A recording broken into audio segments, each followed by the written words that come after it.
So this is going to be like a rambly video. So if you like rambly videos, stick around. If you don't like rambly videos, this ain't for you.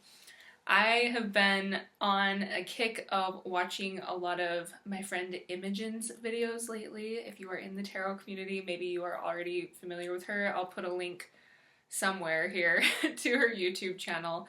And as is the case with a lot of other people in the tarot community, she makes videos that are free-flowing and conversational, and that's something that I haven't really done a lot of because, well, for a lot of reasons. Like, one reason is I always think people will get bored if I do something like that, and another reason is I always still to this day feel very awkward making videos. That's why I don't make very many videos. When I started my business, I started a YouTube channel alongside with it, which is this very YouTube channel, back in 2014. It is now 2019. And back then I was like, I'm going to be making videos all the time and it's going to be a hallmark of what I do and how I show up online. And then after a while of trying to make videos, I realized I just feel like very awkward on the camera.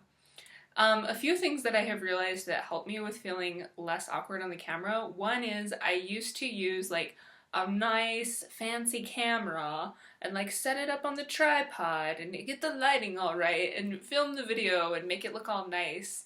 And now these days, like, I've gone the opposite direction. Like, most people, they start with lower quality and move to higher quality. For me, I thought, you know what, I'm going to have less, like, pressure around making a video if I just use my webcam.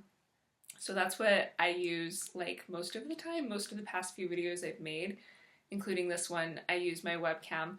My computer is not, a new computer. It is getting kind of old at this point, and there's this, I don't know if you can see, but like, I'm trying to show you, there's like this pink line that shows up whenever I use my webcam. It's like right there. Can you see that?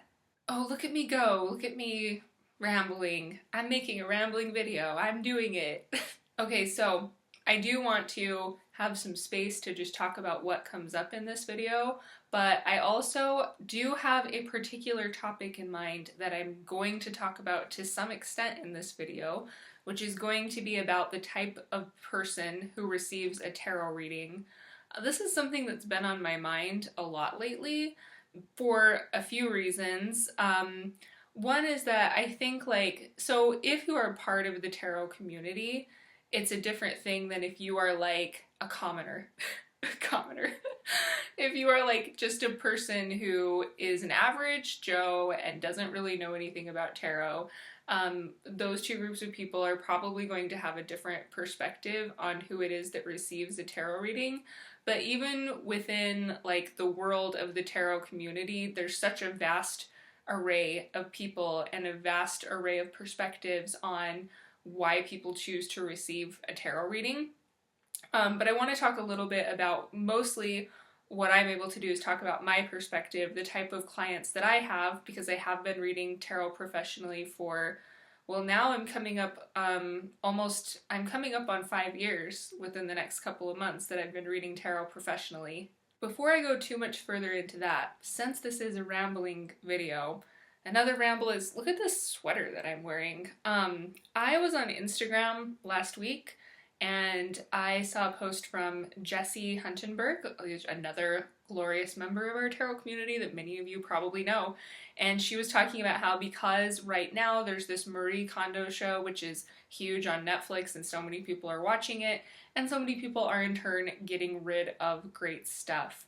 So she talked about how she went to the thrift shop and found all of these cool things, and I was like, oh my gosh, that's ingenious, because I love going to thrift stores anyway. I've been going to thrift stores all of my life because my mother was into going to thrift stores when I was growing up. So this weekend I had a fun time going to a bunch of different thrift stores like all around the area that I live. I live in Utah, and we have a huge chain of thrift stores here called Deseret Industries, which is run by the Mormon Church. And we also have Goodwill and stuff like that, but we have like tons of, we call it DI, Deseret Industries. We have tons of them, so many of them. So I went to a lot of DIs this weekend. And this sweater is one of the things that I found. And I don't know why I'm doing this particular move in it, but I just feel like that's the move that's happening in my life right now. It's like really nice and comfy and cozy, and I do feel like slightly like a turtle, but I think that's kind of the point. Here's another thing that's been on my mind lately that maybe I can fit into this video. I have been thinking a lot lately about Instagram.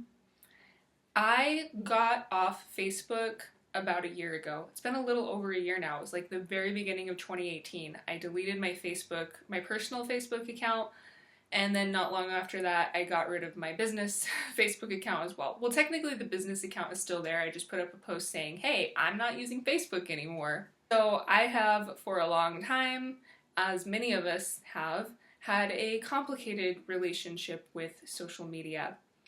Something that happens from time to time on Instagram is we'll go through phases where Instagram changes the algorithm, and then people who are like me and are trying to use Instagram to connect with each other, to support their business, will put up a post being like, hey, will you write a comment on this because Instagram's algorithm is fucking me, and maybe if people like and comment this post, it will help me have more visibility in your feeds. I've been seeing that go around Instagram again lately.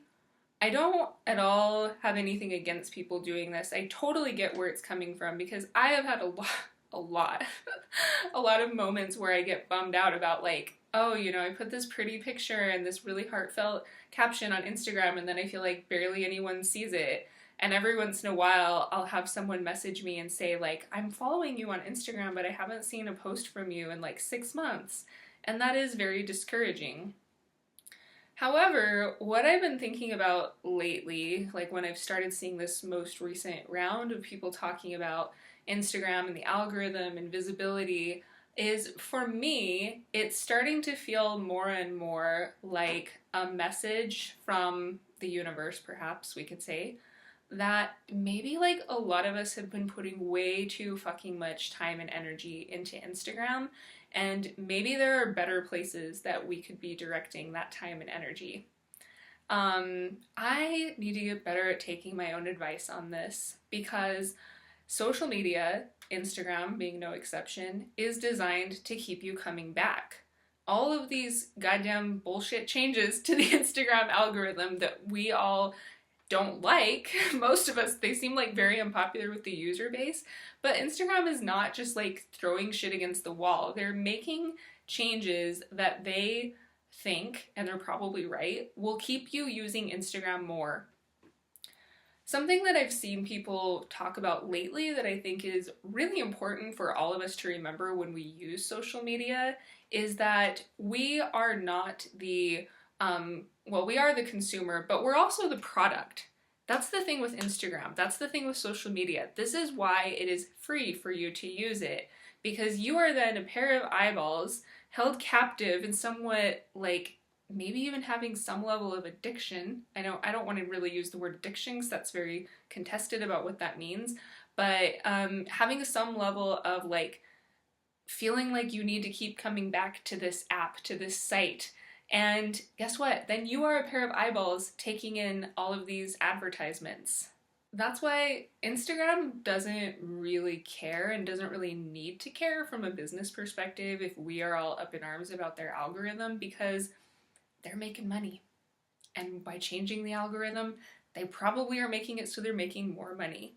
I don't know. I'm not an economics person. Sometimes I listen to NPR and pretend to understand what they're talking about on Marketplace, but I'm not an economics person. But I do know that Instagram is a business. Instagram does not exist purely to help you connect with people or grow your small business. No, honey, no. Instagram is a business. They exist to keep you sucked in and keep your eyeballs on the screen so that they can make money. Okay, so that tangent aside about Instagram, like the main thing I wanted to say is what I was talking about a moment ago, which is for me, it feels like I need to be putting more of my time and energy elsewhere. Not putting so much of it into social media, and that's very much easier said than done for me, because I don't know about you guys, but when I open up Instagram, I really do feel like it's like a little comfort zone thing. Like opening, clicking the little app link on my phone and seeing the little orange notifications pop up. It's like they say that that actually releases dopamine in your brain, and I believe it because anytime I have the slightest sense in my life of boredom or discomfort or like something I'm doing is kind of hard, guess what? Guess what my first inclination is? Open up the phone, click on the Instagram because then it makes me feel like a little bit better. And I don't think that's probably a very healthy thing. So, this whole concept of directing my time and energy elsewhere, not just into social media, like I already said, it's easier said than done. And it's like, I feel like it's been a really long, ongoing process for me, and I always have so much resistance to it because, on some level, there's this voice within me that's like, you need to be on social media. That's where everybody is. And then there's this voice within me that says, but there's so many positive things about Instagram, and there really are. I like a lot of things about Instagram, and at least right now, I'm not planning to get off of Instagram like I did Facebook. I don't know if that will change. But right now, like, I love going on Instagram and seeing Instagram stories from people in the tarot community. I love going on Instagram and finding new decks that look really cool. I love going on Instagram and seeing, people do, like, I even do this sometimes, like, here's 3 cards, select one that speaks to you and I'll give you a reading. I love all of that. So I don't want to, I guess at this point, I'm not ready to like throw the baby out with the bathwater.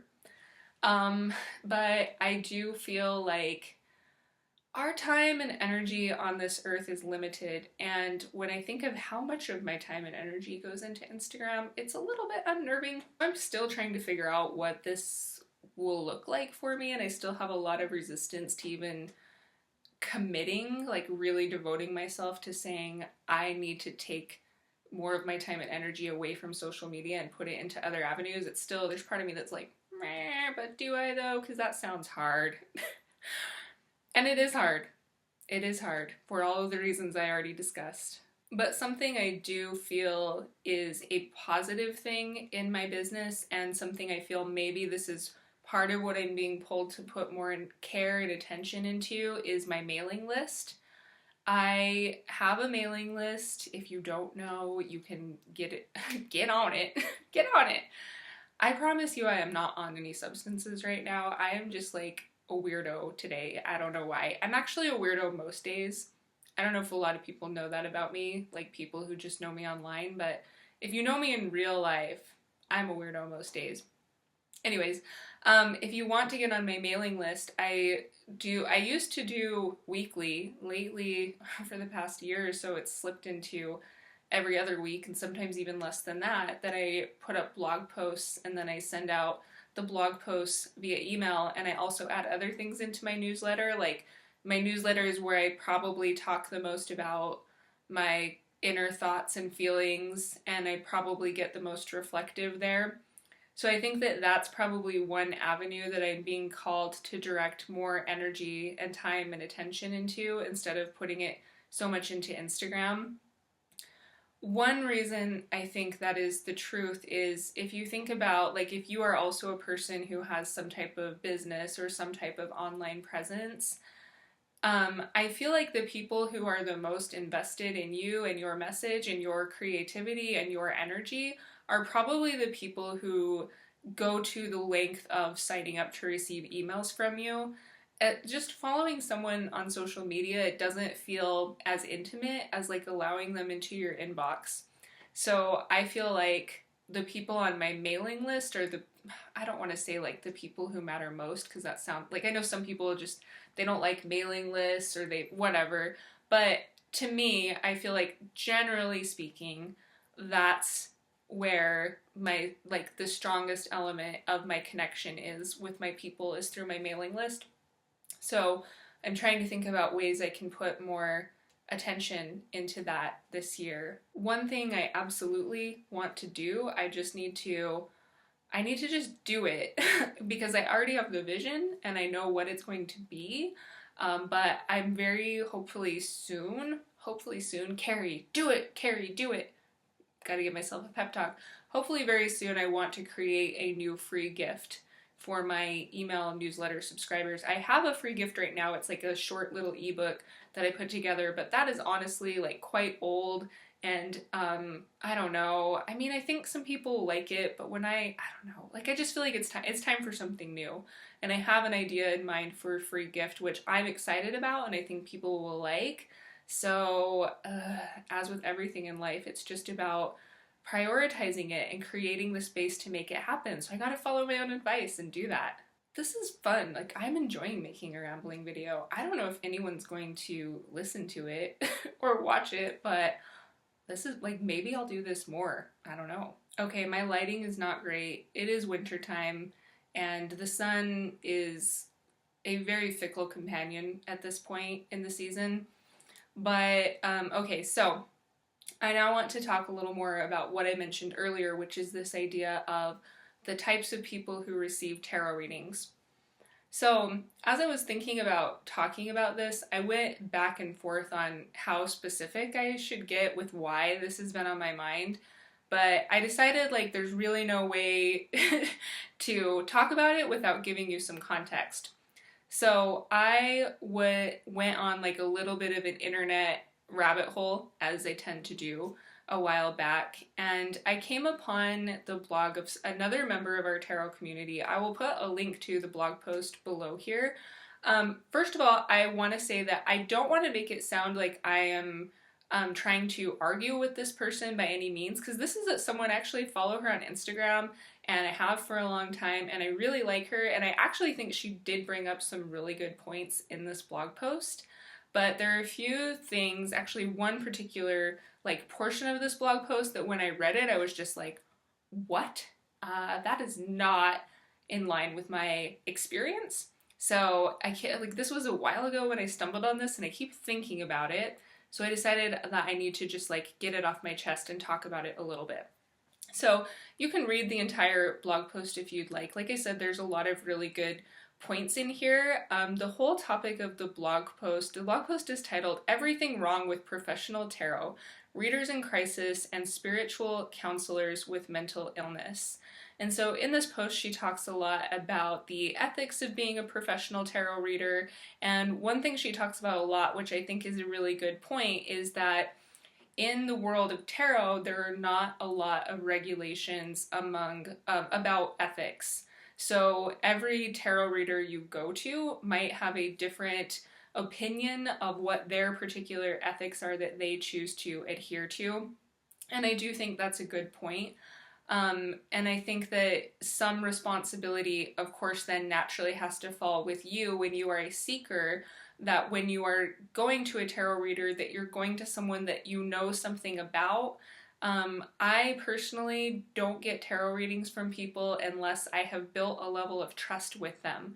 So the people that I get tarot readings from are people who maybe I follow them on YouTube or Instagram, or I'm on their mailing list, and usually I am seeing for a while. I'm getting a feel for who they are, I'm getting a feel for what their ethics are, I'm getting a feel for what kind of reader they are before I decide to trust them to read for me.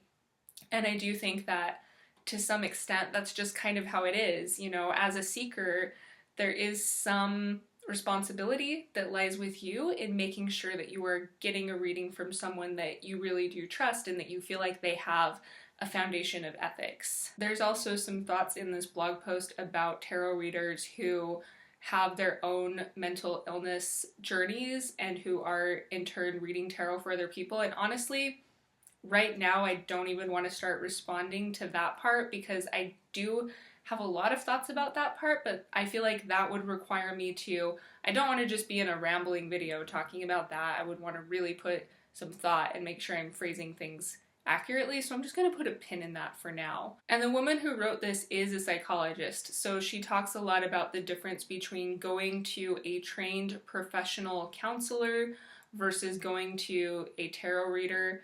The difference between the fact that in the psychological industry there is a set code of ethics, there is a set requirement of education and credentials and qualifications that people have to have, and obviously that's not the same thing in tarot, and I think that those are some valid points as well. But the part of this blog post where I was just like, oh my gosh, it just like, I couldn't stop thinking about it after I read it. So she talks about how she she loves tarot. She's a wonderful tarot reader. I love following her tarot stuff on Instagram. And so she said that she decided for a little while to do tarot readings, paid tarot readings to people online as an experiment. And I'm going to read you what she says in the blog post. It was a short episode that lasted only a couple of months before I couldn't handle it anymore. Why? Because I had the comparison between providing someone with psychological help versus this. And I realized pretty quickly that the majority of people who purchase services such as tarot readings are miserable people who desperately want the responsibility for making their own decisions and changing their lives to be taken away from them, to be told what is happening or will happen so they don't have to change a thing, to have their fate forced upon them so that they can accept it and do absolutely nothing. If you are a professional tarot reader, you know exactly what I'm talking about. Most of your clients are not these super creative and open-minded people who are looking for an outside perspective or a serendipitous push in a new direction of spiritual growth. Most of them are stuck and purchased a reading from you precisely because they want to stay stuck, because it brings safety and validation and an illusion of doing the work.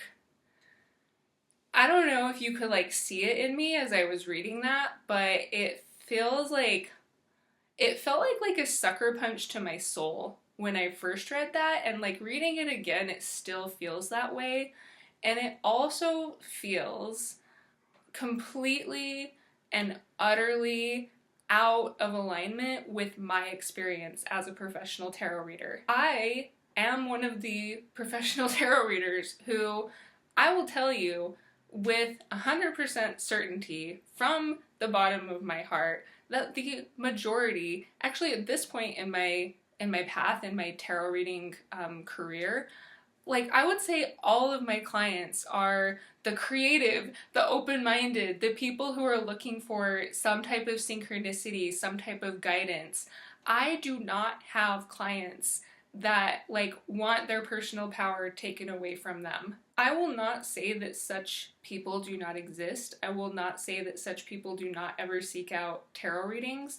This is like I talked about earlier, the world, I mean, tarot is like, we exist in the tarot community, and generally in the tarot community we think of tarot in a certain way, but there are people who exist outside of the tarot community and are still aware of tarot, and to me those are usually the people that are more like, they're in a dark place, they're struggling with something in their lives, and for whatever reason, maybe there are instances in which they are craving an unhealthy dynamic with a tarot reader. They're not actually craving to step into their own autonomy, they're craving for someone else to like figure their shit out for them. I'm not going to say that people like that don't exist.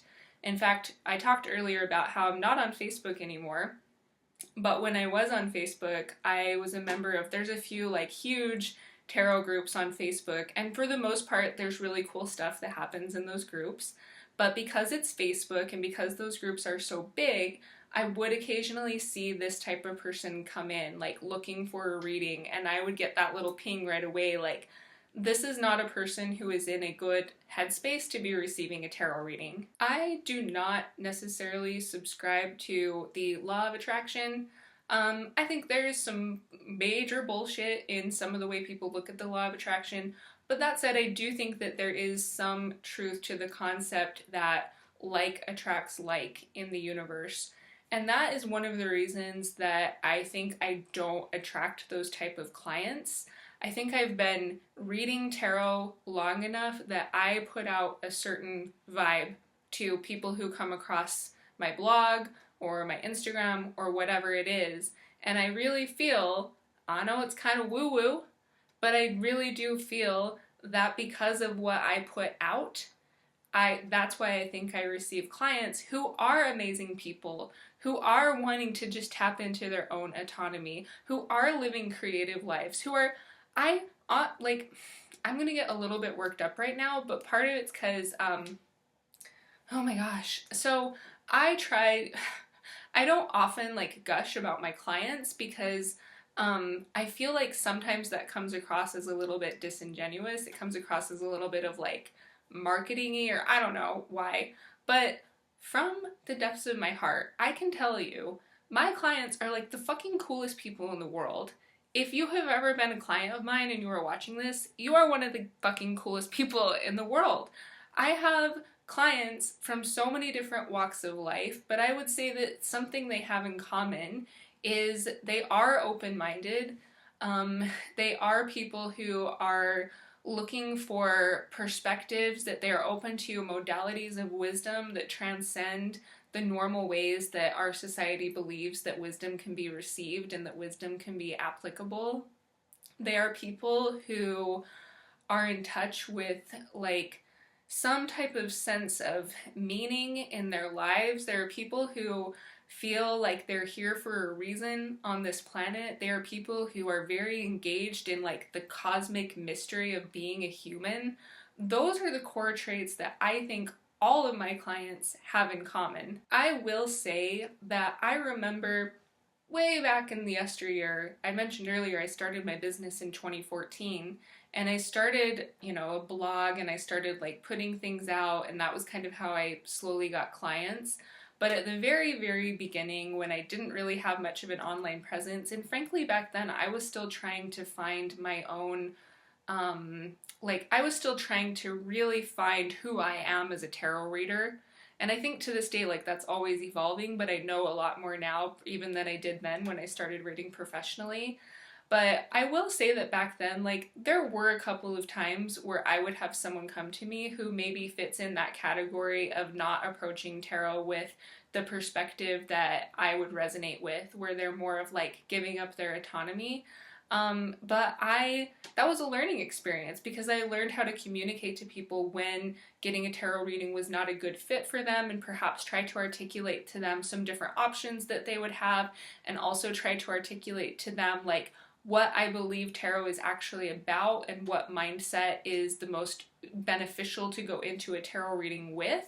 So those were good learning experiences for me as a tarot reader. But yeah, it hurt me to read that because it's so outside of my lived experience. And I have a lot of people, fellow tarot readers who I consider to be friends that, I think it's very outside of their lived experiences as well. So I don't want to sound like I'm shitting all over this blog post because I do think there were some good things brought up in that. But the way that that generalization was made and the wording being so strong of like, most of your clients are not this and they are this, I was just like, whoa, no, no, no, no, no, no, no, no, no, no, no. And it's been on my mind, so it feels good to it feels good to just talk about it. I guess on that note, maybe I could say if you are someone who is just maybe getting started reading tarot professionally, or if you aren't reading tarot professionally but you think like maybe someday you want to read tarot professionally, I would say from my perspective, this is a good lesson that it does take some time for you to find your vibe as a tarot reader, and you have to be putting that vibe out there so that people understand who you are. So that might mean writing blog posts, or it might mean doing videos, but being like really secure in your presence as a tarot reader, I feel like that's the foundation from which everything starts.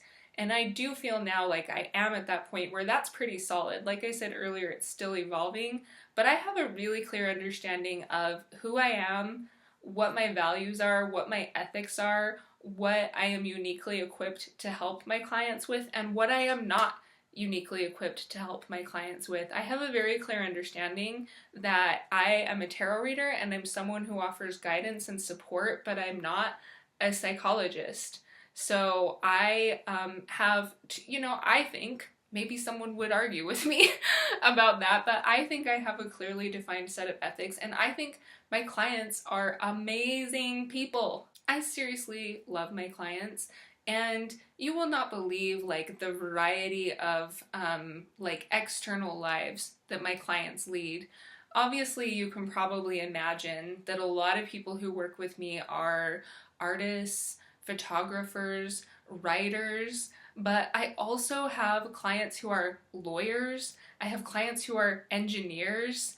I have clients from every mode of being that you can imagine. But like I talked about earlier, they do have some core things in common, and that is not that they are looking for their accountability to be robbed. It is not that they are like in a victim mentality. It's that they are curious, thoughtful, soul searching people who are open to, again, like open to messages that come from alternative sources. And I think that's super cool, and I think my clients are awesome. Do I need to say that one more time? Yes, my clients are awesome. Okay, got that off my chest. So this is getting really long, and I honestly, like, I feel like there's still more to say. Perhaps I should have put some notes together on, especially on this topic about what type of people get tarot readings, but maybe I've said some things, and this video is, it's getting really long. So I'm going to leave it there for now, but maybe this is something, if people have thoughts on it or if people are curious about it, perhaps it's something I'll talk about more in the future. But otherwise, thank you for sticking with me if you are still here. I appreciate it. It was fun to do this, and who knows, maybe I'll do another rambling video again soon.